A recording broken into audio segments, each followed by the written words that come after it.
नमस्कार दोस्तों, स्वागत है आप सभी का अपने YouTube channel PD math study में। दोस्तों, आज आप सभी को संख्या पर आधारित प्रश्न के पार्ट 2 कराने वाला हूं। जिन्होंने अभी तक पार्ट 1 नहीं देखा है, कृपया डिस्क्रिप्शन बॉक्स में जाकर जरूर देख लीजिए इसको। सो गाइस, आज आपको सभी ऐसे क्वेश्चंस बताने वाला हूं जो एग्ज़ाम के लिए बहुत इंपॉर्टेंट है। आपको एग्ज़ाम में आने पर ऐसा लगता है कि ये बहुत कठिन है, बट ये बहुत आसान तरीके से इस वीडियो में सीखने वाले हैं हम। तो प्लीज़ गाइस, वीडियो को अंत तक जरूर देखिए।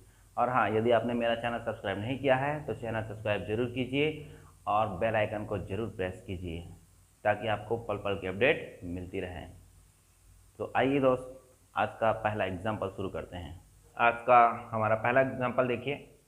दो संख्याओं का योग 90 और अंतर 50 है, तो उन संख्याओं को ज्ञात कीजिए। ध्यान दीजिएगा दोस्तों, प्रश्न ने कहा है दो संख्या का योग 90 और उनका अंतर है 50। तो एक संख्या x और दूसरी संख्या y, इन दोनों का योग बताया है 90। इनका अंतर अर्थात x माइनस वाई बराबर हो जाएगा हमारा 50। यहाँ तक क्लियर है। अब इसको हम डायरेक्टली कैसे हल करेंगे?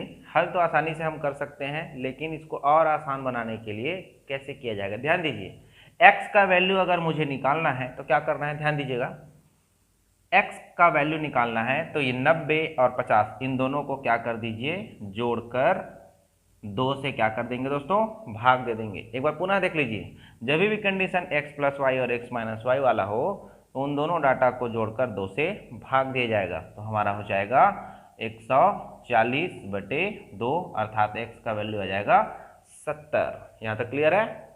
आगे देखिए y का वैल्यू, तो y बराबर हो जाएगा, इन दोनों डाटा को घटाकर 2 से क्या करना है दोस्तों, भाग देना है। तो 90 और 50 घटेगा तो क्या हो जाएगा, 40/2 अर्थात हो जाएगा 20। यहाँ तक क्लियर है। आइए एक दूसरा एग्जाम्पल लेकर समझते हैं। हमारा दूसरा एग्जाम्पल है दो संख्याओं का योग 120 और उनका अंतर 80 है, तो वे संख्याएं ज्ञात कीजिए। सेम प्रोसेस से बनाना है दोस्तों। प्रश्न ने दिया है x प्लस वाई बराबर 120 और x माइनस वाई बराबर प्रश्न ने दिया है 80। तो x का मान निकालने के लिए क्या करेंगे, 120 और 180 को जोड़कर 2 से भाग, ये हो जाएगा 200/2 अर्थात 100। y का मान निकालने के लिए क्या करेंगे, 120 और 80 को घटाकर 2 से भाग, ये हो जाएगा आपका 40/2 अर्थात 20। तो इतने जल्दी से हम ऐसे प्रश्नों को आसानी से निकाल सकते हैं। दोस्तों, अगर वीडियो पसंद आए तो लाइक जरूर कीजिएगा। आइए दोस्तों, हमारा अगला क्वेश्चन है दो संख्या के वर्गों का योग 100 और उनके वर्गों का अंतर 28 है, तो वह संख्या क्या है? ध्यान दीजिएगा दोस्तों, यहाँ पर बातें किसकी कही हैं? यहाँ पर बातें हुई हैं संख्या के वर्गों का। किसका? संख्या के वर्गों का। तो संख्या हमारा x और दूसरी संख्या हमारा y। ध्यान दीजिए, इन्होंने कहा है कि संख्या के वर्ग, तो इनका हम कर देंगे वर्ग का योग, तो इनको जोड़ देंगे तो क्या आ जाएगा, 100 आ जाता है। वही बात इन्होंने कहा है कि उनके वर्गों का अंतर 28 है, तो x² माइनस वाई स्क्वायर बराबर हो जाएगा 28। यहाँ भी कंडीशन दोस्तों पहले टाइप के समान है। तो ध्यान दीजिए, यहाँ हम x और y का वैल्यू निकालने के लिए क्या करेंगे, यहाँ पर सबसे पहले हम जो अभी नियम बताए उसके हिसाब से यहाँ हम x² का वैल्यू निकालेंगे। क्लियर है? तो देखिए, हम क्या करेंगे, x² का वैल्यू लेने के लिए दोनों संख्या को जोड़कर 2 से क्या कर देंगे दोस्तों, भाग दे देंगे। तो ये हो जाएगा 128/2। 128/2 दैट मीन्स ये आ जाएगा 64। हमारे पास x² इक्वल टू आ जाएगा 64, तो x equal to final answer हो जाएगा 8। यहाँ तक क्लियर। इन्होंने बातें अब देखिए y को निकालने को भी बोला है, क्योंकि वो संख्याएं पूछा है, दोनों संख्या को पूछा है। तो हम y का वैल्यू भी निकालेंगे, तो अभी y² निकलेगा। कैसे निकलेगा, 100 माइनस 28 करेंगे इस बार, क्योंकि x का वैल्यू निकालने के लिए जोड़ना पड़ता है और y का वैल्यू निकालने के लिए घटाना पड़ेगा। तो ये आ जाएगा आपका 72/2 अर्थात हो जाएगा 36। क्लियर है? तो y का वैल्यू आ जाएगा आपका यहाँ से y बराबर 6। यहाँ तक क्लियर है दोस्तों। ये सभी प्रकार के क्वेश्चंस आपके एग्जाम में आया करते हैं, तो ध्यान दीजिएगा प्रश्नों को कॉन्सेप्ट क्या है।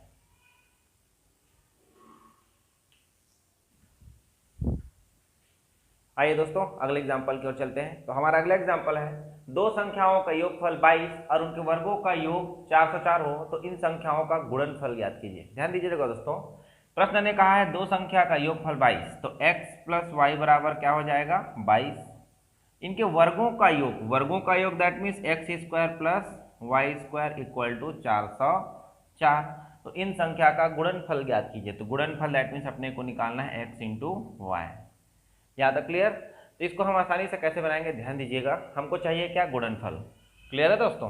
तो हम क्या सूत्र प्रयोग करेंगे, ध्यान दीजिए, x प्लस वाई का होल स्क्वायर बराबर x square plus y square plus 2x into y. ये सूत्र हमने क्यों प्रयोग किया, ध्यान दीजिएगा। हमको x प्लस वाई मालूम है और x square plus y square मालूम है। तो हमको x प्लस वाई मालूम हो गया, x square plus y square मालूम हो गया और x इंटू वाई अपने को ज्ञात करना है, इसलिए इस सूत्र का प्रयोग किया गया है। ध्यान दीजिएगा दोस्तों, यदि आपको ये सूत्र याद नहीं है तो मैं वीडियो के अंत में इस सूत्र को आपको लास्ट में दे दूंगा। क्लियर है? तो देखिए x plus y equal to क्या निकला है 22, तो ये हो जाएगा 22 का square. X square plus y square equal to है 404 प्लस 2xy। यहाँ तक क्लियर है? हम 22 का वर्ग निकालेंगे तो 22 का वर्ग हमारा हो जाएगा 484 equal to 404 plus 2x into y. यहाँ तक क्लियर है दोस्तों? अब हम क्या करेंगे, ध्यान दीजिएगा, 404 को इधर से ट्रांसफर करेंगे तो हमारा वैल्यू क्या आएगा, देखिए ये हमारा वैल्यू आएगा 484 माइनस 404 इक्वल टू 2xy। यहाँ तक क्लियर है? अब हम 484 में 404 घटाएंगे तो हमारा 2xy इक्वल टू वैल्यू आ जाएगा 80 आ जाएगा। तो x into y equal to हो जाएगा आपका 40। तो ये हमारा दोस्तों फाइनल आंसर हो जाएगा। तो इस प्रकार से हम जल्दी से जल्दी इसके कॉन्सेप्ट को निकाल सकते हैं। क्लियर है दोस्तों?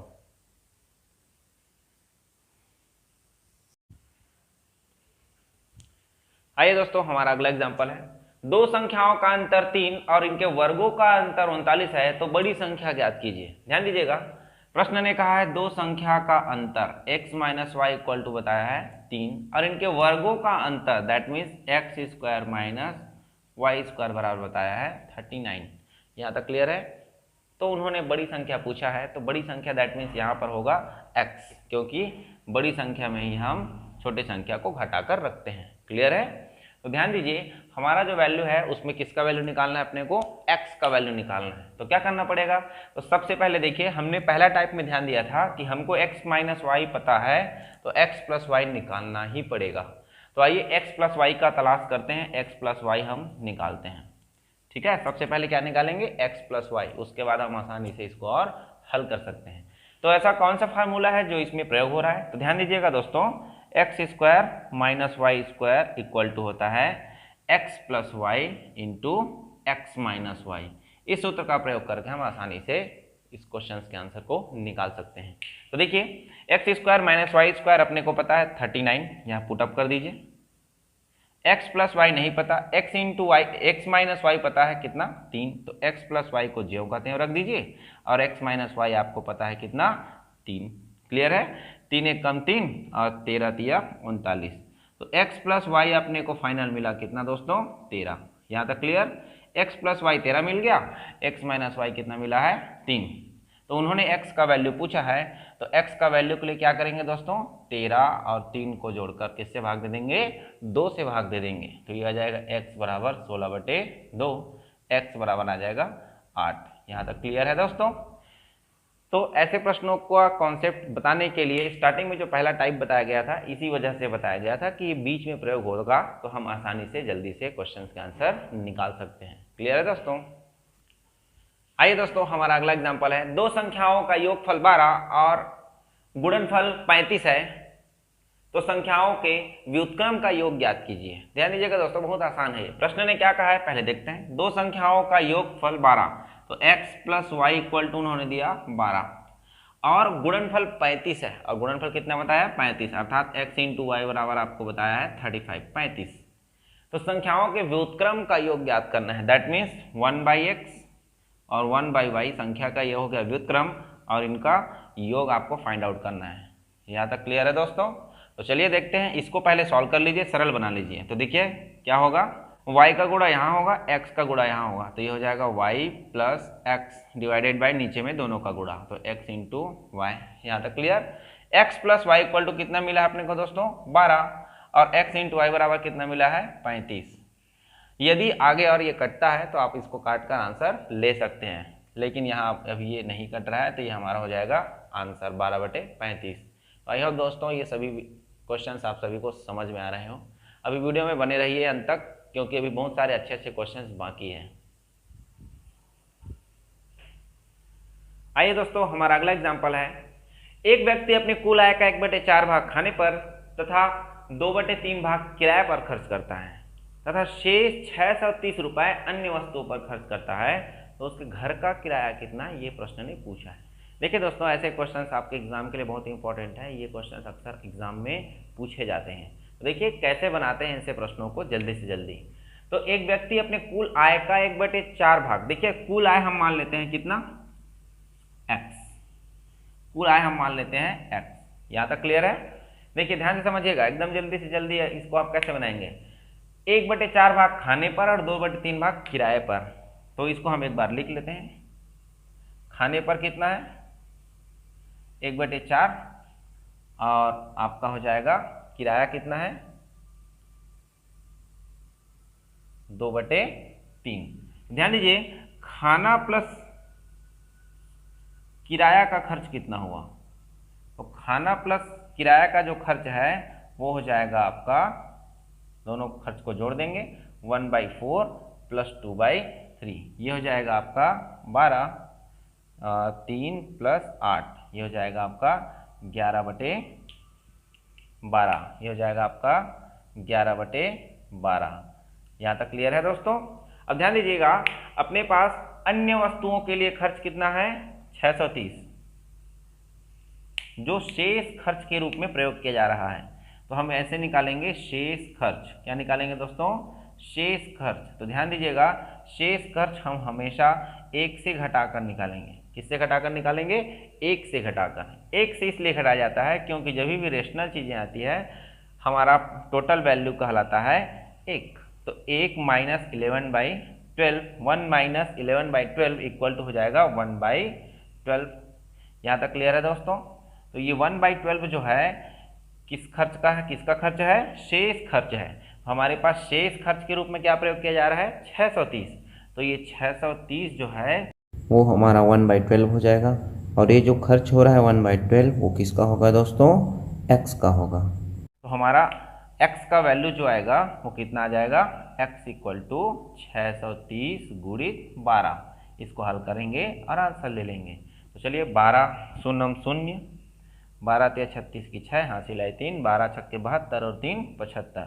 तो हमारा टोटल आंसर कितना हो जाएगा दोस्तों, 7560। ये हमारे पास टोटल क्या है, कुल आय है। उन्होंने प्रश्न में क्या पूछा है, किराया कितना है। तो ध्यान दीजिएगा दोस्तों, किराया निकालना है, तो किराया बराबर हो जाएगा हमारा 7560 में कितना किराया जाता है, 2/3। ठीक है, चलिए भाग दे दीजिए। तो 3 से काटेंगे, 3 × 1 = 3, 3 दूनी 6, 3 पंचे 15, और ये हो जाएगा 3 दूनी 6, 2520 गुणित 2, 2520 गुणित 2 दैट मीन्स 5040। ये हमारा फाइनल आंसर हो जाएगा। क्लियर है दोस्तों। तो गाइज ये हमारा आज का लास्ट क्वेश्चन है, ध्यान से समझिएगा, बहुत इंपॉर्टेंट है क्वेश्चन।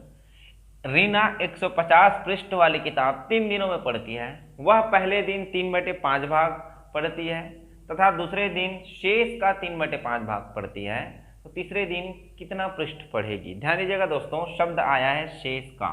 क्या शब्द आया है, शेष का। तो शेष का वाला जो प्रश्न है वो एक अलग प्रकार से बनाया जाता है, ध्यान दीजिएगा। तो शेष का अगर यदि प्रश्न में आ जाए तो आपको जल्दी से जल्दी कैसे बनाना है दोस्तों, आइए मैं समझा रहा हूं आपको। तो देखिए, हमको तीसरा दिन का क्या निकालना है, वैल्यू निकालना है। तीसरा दिन दैट मीन्स इस प्रश्न के लिए किसका काम कर रहा है, अंतिम दिनों का काम कर रहा है। तो फॉर्मूला जो बता रहा हूं उसको ध्यान से देखिएगा। अंतिम दिन, अंतिम समय बराबर कुल 1 minus first 1 minus second and so on. अगर थर्ड हो तो थर्ड, फोर्थ हो तो फोर्थ, लेकिन ध्यान दीजिएगा लास्ट जो होगा वो यहाँ पर रखेंगे। क्लियर है दोस्तों? तो देखिए अंतिम समय हमारे पास क्या है, तीसरा दिन। तो तीसरा दिन हम लिखेंगे अंतिम समय के रूप में। तो तीसरे दिन कितना पृष्ठ पड़ेगी वो पता चल जाएगा। हमारे पास कुल वैल्यू कितना दिया है दोस्तों, 150, तो ये हो जाएगा 150। 1 माइनस फर्स्ट डे उन्होंने कितना पढ़ा, 3/5, तो ये हो जाएगा 3/5। यहाँ तक क्लियर? उसके बाद 1 माइनस सेकेंड, तो सेकेंड डे उन्होंने कितना पढ़ा, 3/5, तो 1 माइनस 3/5। यहाँ तक क्लियर हुआ? अब इसको हल करेंगे, आंसर ले लेंगे। तो ये हो जाएगा 150, 5 एकम 5 में 3 गया तो 2/5। सेम यहाँ पर भी 2/5। ठीक है दोस्तों, 5 से काटेंगे, 5 एकम 5, 5 तिया 15, 5 एकम 5 और 5 छक्के 30, तो यहाँ हो जाएगा 6 गुणित 2 गुणित 2, 6 दूनी 12, 12 दूनी 24, तो हमारा टोटल वैल्यू आ जाएगा 24। तीसरे दिन कितना पृष्ठ पढ़ेगी वो, 24 पृष्ठ पढ़ेगी। क्लियर है दोस्तों? तो ये हो जाएगा यहाँ पर 24। ये हमारा फाइनल आंसर हो जाएगा। आई होप दोस्तों कि ये सभी क्वेश्चंस आप सभी को समझ में आया होगा। ये जितने भी क्वेश्चंस हैं इंपॉर्टेंट है आपके एग्जाम के दृष्टिकोण से। ठीक है दोस्तों, अब बारी है सूत्र को लिखने की। तो ध्यान दीजिएगा दोस्तों, मैं यहाँ पर सूत्र लिख दे रहा हूँ, आप इस सभी सूत्रों को अपने कॉपी में नोट डाउन कर लीजिएगा। सो गाइस, ये यूजफुल फार्मूला है, इन सभी फार्मूला को याद कीजिए और हो सके तो स्क्रीनशॉट लेकर रख लीजिए, याद करने में आसानी होगी। क्लियर है दोस्तों? सो गाइस, मिलते हैं अगले वीडियो पर। Thank you for watching.